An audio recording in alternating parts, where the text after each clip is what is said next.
Баршаңызға сәлем, есімім Арайлым, каналыма қош келдіңіз. Бүгін сіздермен осындай ауызда еритін өте дәмді, керемет муравейник пісіретін боламыз. Ең алдымен ыдысымызға жұмыртқамызды саламыз. Үстіне қантымызды салып, жақсылап араластырамыз. Қантымыз ерігенше 1-2 минут араластырамыз. Үстіне ертілген майымызды құйып, тағы да араластырамыз. Достар, менің каналым сіздерге пайдалы болып жатса, менің каналыма тіркелуді ұмытпаңыздар. Ұнымызды саламыз. Ұнымыздың ішіне қопсытқыш салып араластырып дайындап қойған болатынмын. Осылай қамыр илейміз.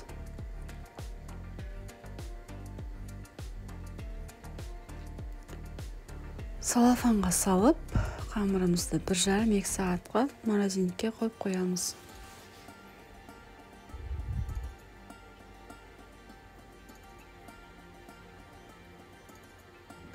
Біздің қамырымыз дайын, бөліктерге бөліп алып, теркадан өткіземіз.